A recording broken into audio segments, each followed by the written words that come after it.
Lorena Borregar, candidata del PRI y del PAN a la gobernatura de Tabasco. Gracias por esta plática con Yo También Voto. Gracias a ti por la invitación y la oportunidad de hablar con Yo También Voto por primera vez. Muchas gracias. Lorena, tú sabes que en Tabasco hay muchas personas con discapacidad, más de 400,000 personas con discapacidad. Tienen un índice mayor en promedio que la media nacional. Y que una familia, una persona con discapacidad, impacta a toda su familia, de tal forma que si multiplicamos eso por 4 personas, en resumen, 2 de cada 3 personas en Tabasco y en todo México viven en su casa con una persona con discapacidad. De ese tamaño es. ¿Cuál es tu relación más cercana con una persona con discapacidad? Tengo adultos mayores que por las condiciones de, Claro. su edad son discapacitados, y tengo amigas que tienen hijos con síndrome de Down. ¿Y cómo ha sido la relación con ellos? Pues la verdad es que fue algo nuevo para mí, el ver la capacidad que tienen esos niños, el proceso de integración, el amor de esos niños a mí me ha cautivado. Quiero decirte, yo no había tenido esa oportunidad de tratarlos, pero además son gentes maravillosas. Conocí a una niña en un hospital, en el hospital de Pemex, nunca la voy a olvidar. Carla murió poco tiempo después. Cuando yo en el hospital de Pemex tenía en la Ciudad de México a una sobrina que tuvo un problema con una banda gástrica, una joven de 23 años, Rocío, que era como mi hija, mi sobrina. Y ella vivía conmigo, era muy cercana a mí. Cuando a ella la hospitalizan, su compañera de cuarto era Carla, y era una niña de 7 años con síndrome de Down, pero era una niña con una energía, con una vitalidad, con unas ganas de vivir, que la verdad es que nos conquistó a todos.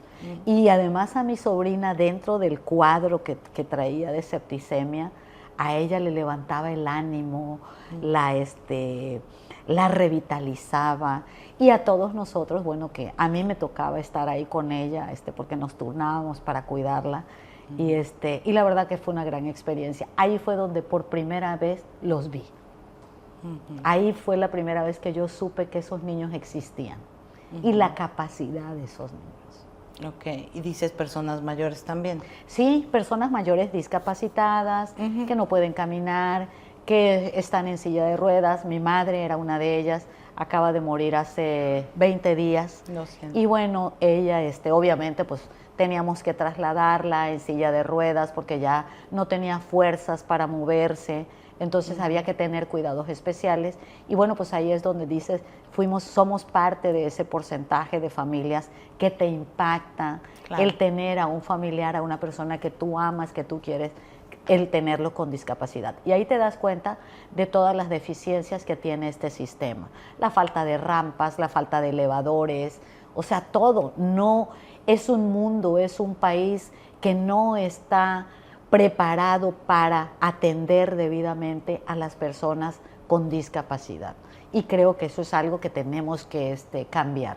Que cuando tú vives eso, es cuando te das cuenta de lo que padecen las familias con familiares discapacitados. Claro. Y entonces, hablando de eso, además de las famosas pensiones para el bienestar de las personas con discapacidad que reciben del gobierno federal y que podrían ser universales dependiendo del nuevo gobernador, ¿qué medidas y programas necesarios consideras tú que se tienen que aplicar en Tabasco y que lo harías de llegar a ser gobernador? La transversalidad es muy importante en las políticas públicas, no solamente en el tema con personas discapacitadas, sino en todos los rubros. Creo que una de las deficiencias de la administración pública, estatal, federal, de las 3 esferas de gobierno es esa. No hay transversalidad en materia de políticas públicas, ni en el tema de género, ni en el tema, por ejemplo, de las personas con discapacidad, el tema, por ejemplo, de los adultos mayores, el tema de la diversidad sexual. Entonces hay muchas asignaturas pendientes, cosas que ignoramos. El ser humano por naturaleza ignora más de las que sabe. Yo te digo que para mí esta campaña ha sido una gran experiencia porque me ha permitido conocer de cerca muchos sectores de la sociedad que padecen el problema de la discriminación y que no hay una conciencia real. Y creo hoy más que nunca que una posición política, que ser candidato te permite visibilizar esos problemas. Pero no solamente se trata de visibilizarlos, sino de trabajar en el diseño de políticas públicas que nos permitan disminuir esa brecha que hay entre una persona que está en plenitud de capacidades a las personas que tienen una discapacidad. Ok, muy bien. A ver, pero ¿qué medidas concretas implementarías para varias cosas? A ver, la mitad de las personas con discapacidad en edad escolar no van a la escuela. ¿Cómo lograrías una educación inclusiva para personas con discapacidad y en todos los niveles? Uno de los integrantes de este programa es la Universidad Juárez. Y hay chavos que nos apoyaron a hacer este cuestionario, que lo hicimos juntos, ciegos. ¿Cómo lograrías una educación inclusiva desde preescolar hasta la universitaria? ¿Y de qué manera apoyarías a las personas docentes, a los maestros, para que trabajen con estudiantes con discapacidad? Fíjate que nosotros trabajamos en una propuesta de un sistema para ubicar justamente eso. ¿Quiénes son, cuántos son, dónde están y cuál es la discapacidad que tienen? Porque lo que hemos percibido a lo largo de toda esta campaña y a lo largo del tiempo que llevo yo haciendo política es que no hay un padrón real, que no hay un seguimiento, y no solamente en tema de discapacidad, sino en muchos rubros. Por ejemplo, la deserción escolar.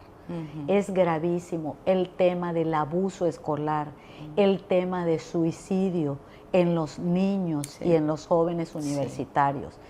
Ha habido un descuido de parte de quienes trabajan en la administración pública, de quienes gobiernan, que no tienen ni la preparación, ni la visión, ni la sensibilidad para entender que los gobernantes somos empleados de los ciudadanos. Yo he dicho reiteradamente que para mí esta campaña electoral es una entrevista de trabajo.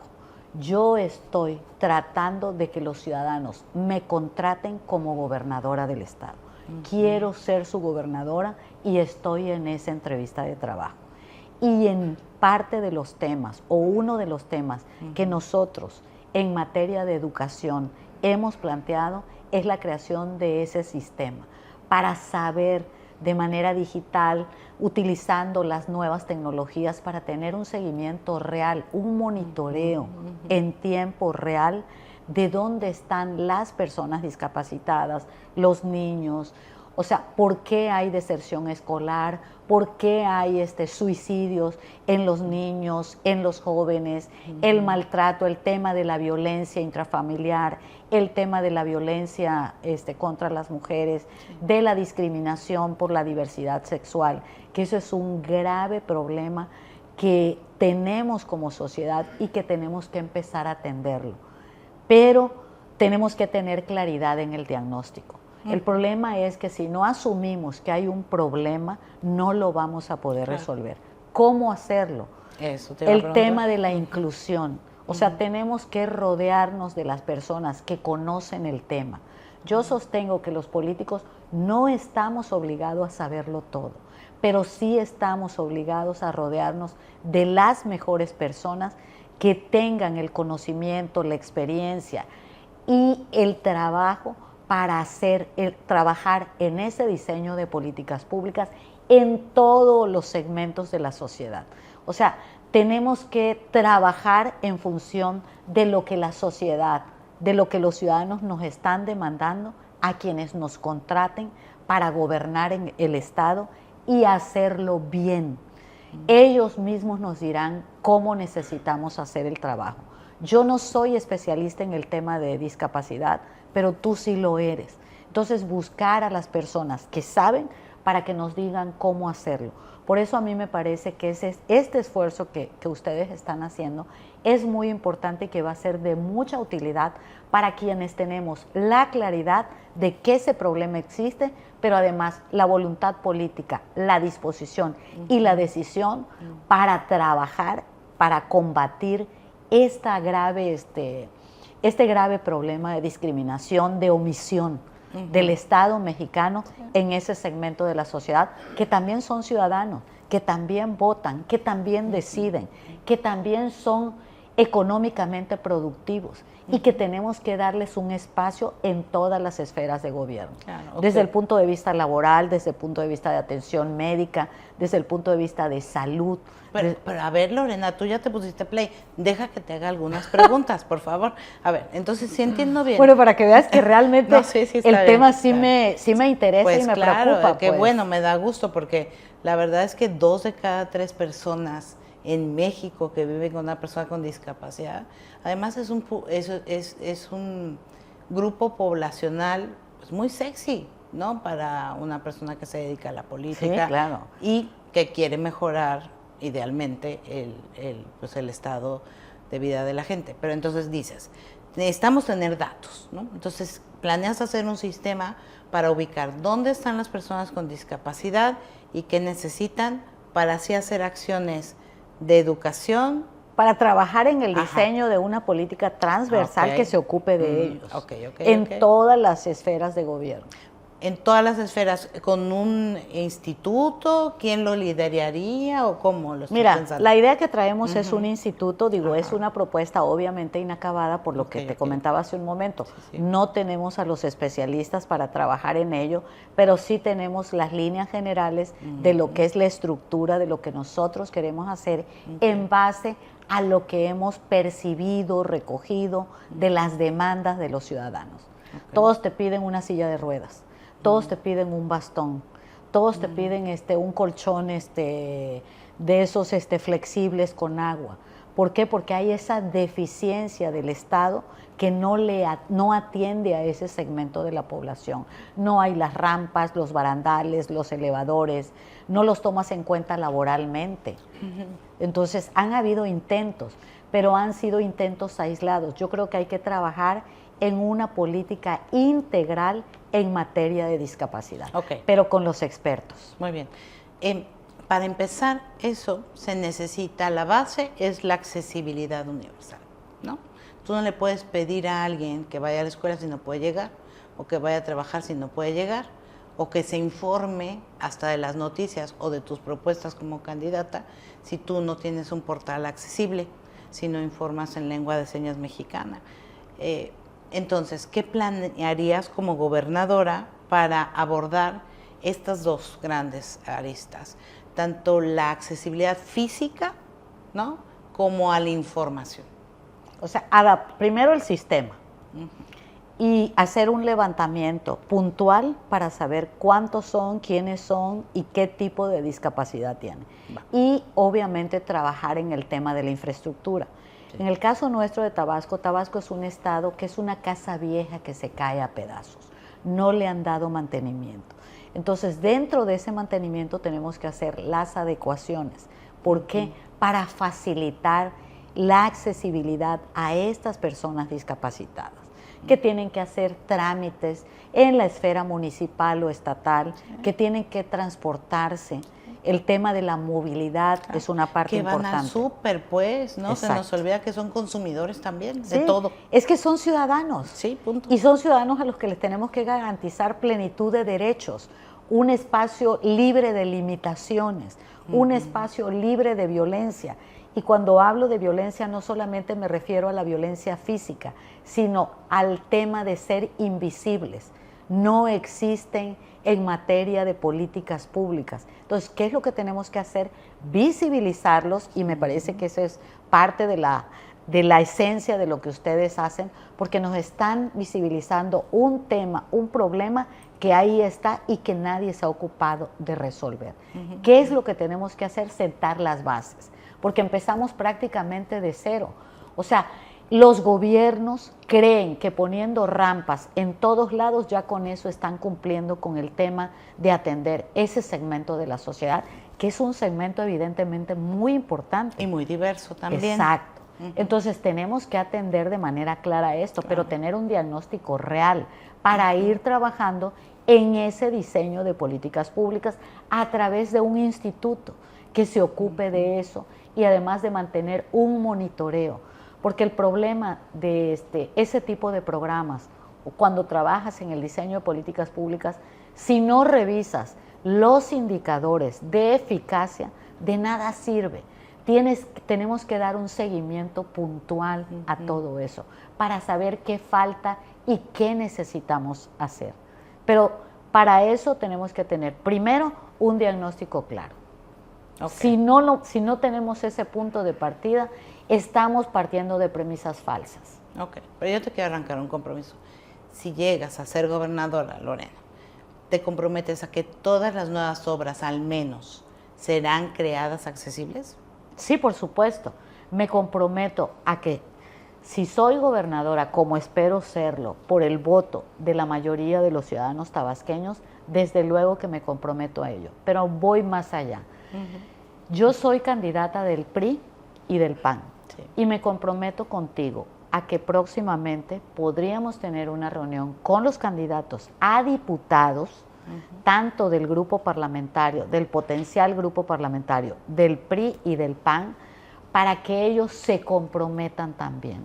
Porque no solamente es un tema de voluntad política, sino hay que trabajar en el tema de la legislación para garantizar y salvaguardar los derechos de ese segmento de la sociedad. Claro, y el presupuesto, porque sin presupuesto pues no hay nada, ¿verdad? O sea, yo te puedo aquí plantear y aceptar la carta a Santa Claus, pero está claro que tenemos que saber con cuánto dinero contamos para ese tipo de cosas y hacerlo de manera gradual.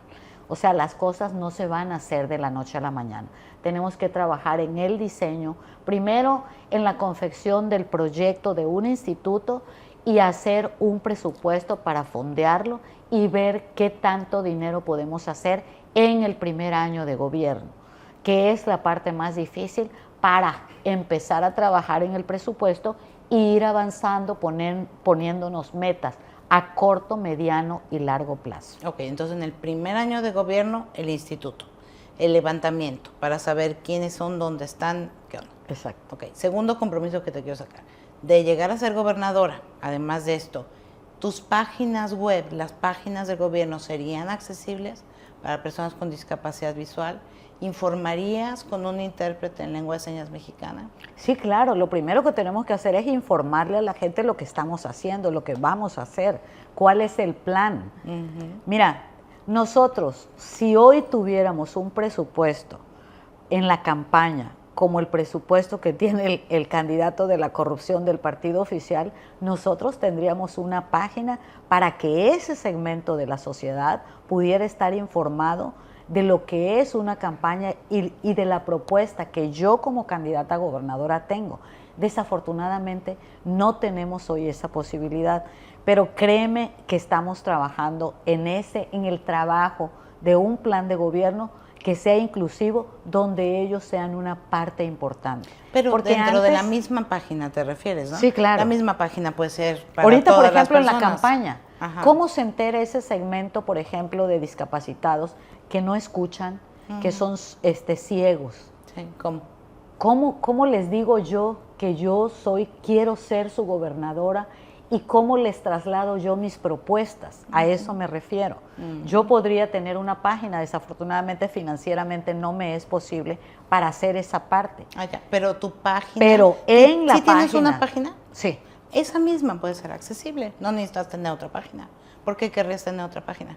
No, me refiero para meter el lenguaje silente, para meter el tema de braille, para que se enteren, por ejemplo, quienes tienen la discapacidad y que no pueden ver, de los que tienen que leer con braille o de los que no escuchan. O sea, a eso me refiero. Okay. Bueno, desde ahorita en la campaña, porque es un segmento importante de la sociedad que también vota. Así es. O sea, el programa, ¿cómo se llama? Yo también voto. Entonces, ¿cómo le pido a ese segmento de la población que voten por mí, que quiero ser su gobernadora? Esta entrevista va a ser accesibilizada. Perfecto. Con intérprete en lengua de señas, subtitulaje, y todo lo que se ve en pantalla se va a leer también. Es también por eso que hicimos Yo También Voto. Oye, pues genial, porque eso nos va a dar la oportunidad de llegar a ese segmento para decirles que yo asumo el compromiso de una política inclusiva a ese segmento de la sociedad que tanto nos interesa. A mí por lo menos me importa, porque tengo familiares que son parte de ese segmento de la sociedad. Ok, hablemos de inclusión laboral. ¿Qué estrategias implementarías? Ya hablaste, primero llego, veo cuántos son, el instituto. Un levantamiento. Educación, ya también hablaste un poco de educación, pero el siguiente paso pues es la inclusión laboral.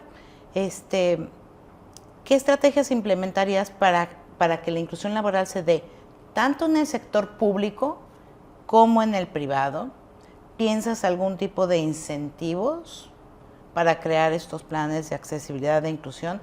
Y si llegas a ser gobernadora, Lorena, ¿tu administración en particular tendría algún objetivo concreto respecto a un porcentaje de empleados con discapacidad? Sí, yo creo que tenemos que fijar un porcentaje. Pienso que podría ser en principio el 10%.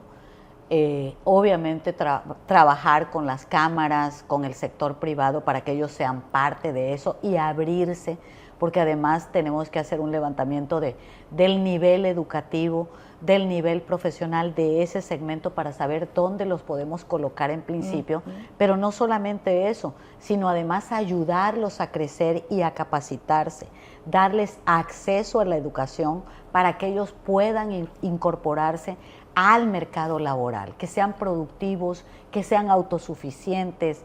El tema, por ejemplo, del emprendimiento de este segmento de la sociedad, porque no es solamente decir, en gobierno del Estado yo les voy a dar un porcentaje o un número determinado para que ellos se integren a trabajar en la administración pública estatal o municipal, sino a la iniciativa privada, que sean independientes.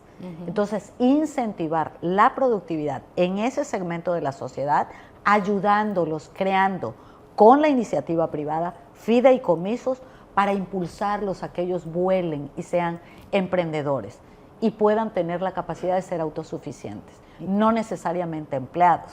Claro. Entonces, fideicomisos. Fideicomisos. Mira, en la propuesta en materia educativa, nosotros traemos, por ejemplo, hay un problema que tenemos en el país, no solamente en Tabasco, sino es la matrícula que egresa de las universidades y que egresan sin tener una propuesta laboral, porque para todos les piden experiencia generalmente. Sí, pero no hay suficiente mercado laboral para que esos jóvenes que ya terminaron la universidad se integren a un trabajo. Generalmente hacen cualquier cosa, hay jóvenes abogados, médicos, ingenieros de taxistas, hay jóvenes que ponen sus propios negocios en pequeños locales en sus casas, si bien les va, pero trabajan en todo menos en la carrera en la que ellos se prepararon. ¿Qué es lo que tenemos que hacer? La educación es la columna vertebral para transitar hacia el desarrollo, recuperar, en el caso de Tabasco, esos espacios que perdimos como el líder, la puerta de entrada del sur-sureste como lo era Tabasco. Tenemos que regresar a eso. ¿Cómo lo vamos a hacer? Precisamente trabajando en el diseño de políticas públicas que le permitan a los jóvenes egresados de las universidades, hablando específicamente de ese segmento, incorporarse al mercado laboral. Entonces, hacer acuerdos con las universidades para ser incubadoras de negocios y que parte de la formación de estos jóvenes sean los proyectos para nuevas empresas. Que incluyan jóvenes que hagan emprendedurismo con discapacidad. Es correcto. Ya. Y cuando hablas de educación, ¿estás pensando en un modelo de educación especial o incluyente? Creo que tiene que ser un modelo incluyente. O sea, todavía no nos alcanza para hacer algo especial, pero tenemos que empezar por integrarlos, incorporarlos gradualmente al modelo que tenemos, en lo que vamos perfeccionando algo más específico de acuerdo a lo que nos sugieran especialistas como ustedes, por ejemplo. Sí, bueno, quizá no me expliqué bien.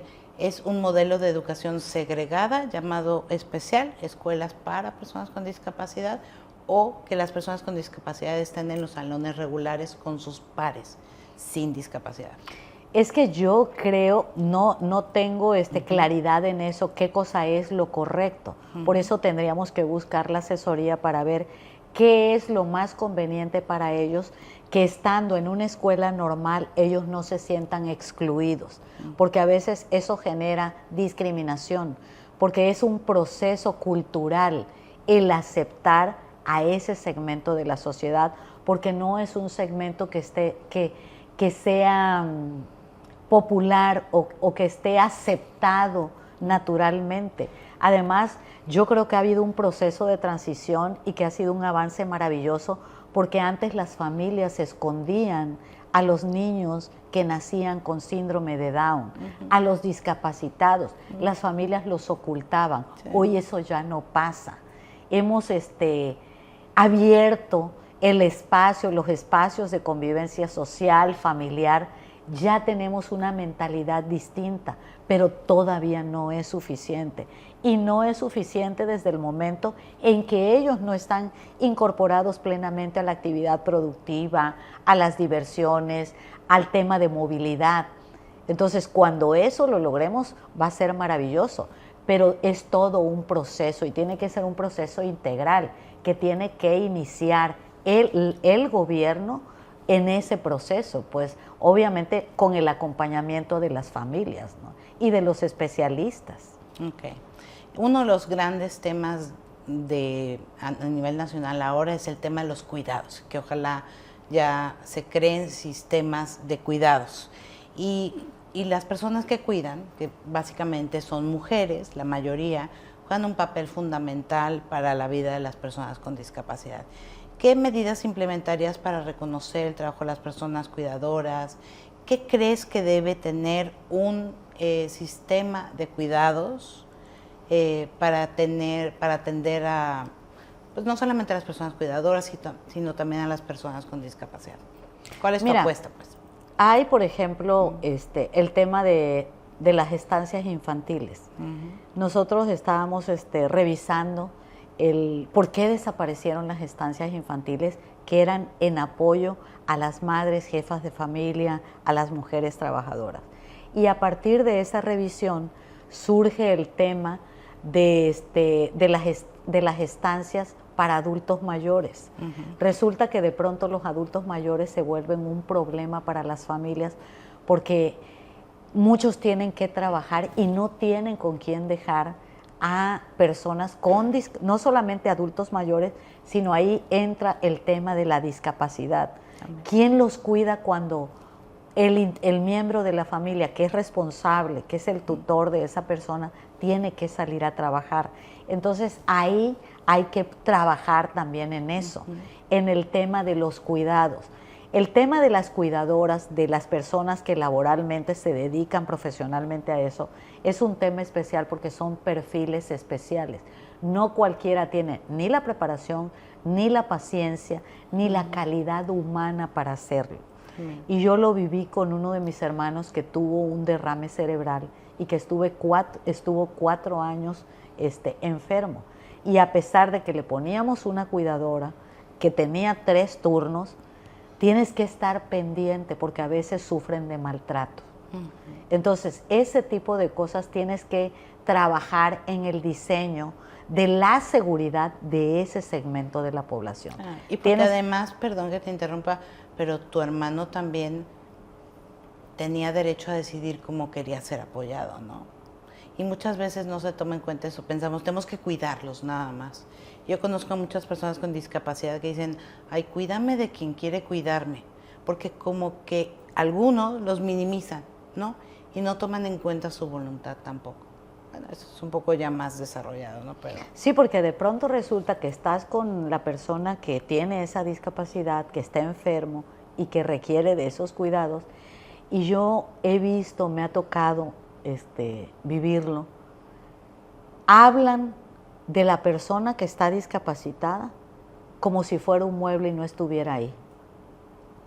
Y entonces le dan instrucciones al cuidador o a la cuidadora como si el que está discapacitado no tuviera lo que tú señalas, que no tuviera capacidad de decisión. Oye, hey, aquí estoy discapacitado, tengo una discapacidad, pero escucho, siento. Claro. O sea, tengo emociones y sentimientos, me duele mi cuerpo, pero yo también tengo derecho a decir cómo quiero que me traten, cómo quiero que me cuides. La ONU tiene un Día Internacional de los Cuidados y el Apoyo. que sí son diferentes. Pero bueno, ya eso es para una conferencia, casi, ¿no? Sí, pero tenemos que empezar a interiorizarlo en eso, porque si no, ¿cómo trabajas tú que en eres ello? una mujer que toda la vida ha trabajado, que ha hecho muchas cosas, de pronto eres una persona mayor y ya no vas a poder decidir sobre cómo quieres vivir?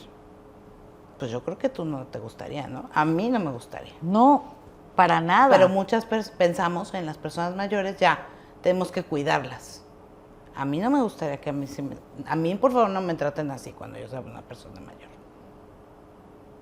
Bueno, ahorita hay muchos mecanismos donde tú tienes derecho a decidir cómo quieres terminar tus días. Pero morir nada más, y mientras te mueres, Lorena. Bueno, tienes que tener la garantía de que se va a tomar en cuenta tu decisión y cómo quieres vivir. Sí. A veces no es solo un problema de dinero, porque dices tú, no, pues es que yo he trabajado toda mi vida, he hecho mis ahorritos para mi vejez. Sí, pero resulta que a veces tú no tienes la posibilidad de decidir, sino son otros que van a decidir por ti. Bueno, ahí hay muchos Entonces, avances. hay una discusión ahí que tenemos que también trabajar. Por eso es importante lo que te comentaba, el tema de la legislación. O sea, abrir un abanico de posibilidades para que cada quien tome la parte que desee. Cómo quiere vivir, cómo quiere que se le trate y cómo quieres morirte. Claro, sí. También, ¿no? Y antes de morirte, porque esperamos vivir muchos años, todos vamos hacia la discapacidad. Bueno, es garantizar calidad de vida también. Sí, exacto, garantizar calidad de vida. El Código Nacional de Procedimientos Civiles y Familiares, que ya se publicó, pero entra en vigor hasta el 2027, habla un poco de todo eso. Pero bueno, volviendo a Tabasco, porque nos distrajemos un poco, de llegar a ser gobernadora, por ejemplo, ¿qué implementarás? ¿Qué estrategia para descentralizar el deporte para personas con discapacidad? Con respecto también a la infraestructura, ya me estoy pareciendo a Peña Nieto, y accesibilidad. Mira, es parte del diseño de las políticas públicas, es parte del tema de la infraestructura para garantizar movilidad y garantizar una vida plena, en libertad para ese segmento de la población. Y es parte, bueno, justamente de la adecuación de la infraestructura, pero tenemos que ir paso a paso. La responsabilidad del instituto que se dedique a trabajar en todo eso, pero que sea un instituto no de membrete, sino un instituto que realmente actúe.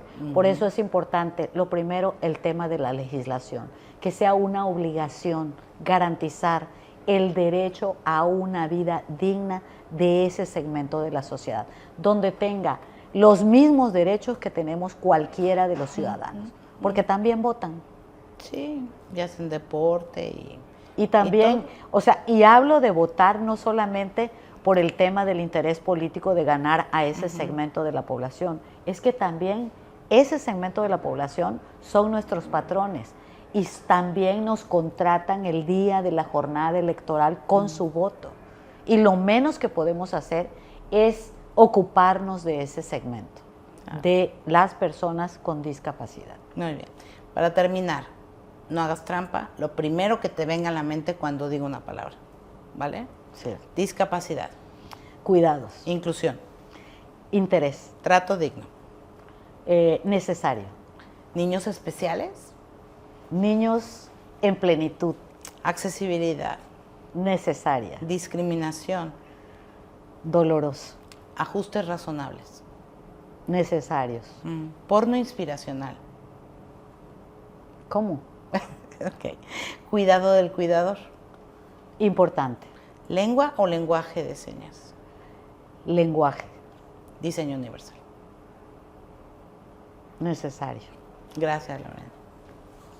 Ángeles Creativos, Chickpea, Inclúyeme en tu mundo, Maroma Gimnasia Artística, Universidad Juárez Autónoma de Tabasco, yo también. Medio aliado, telereportaje XEBT.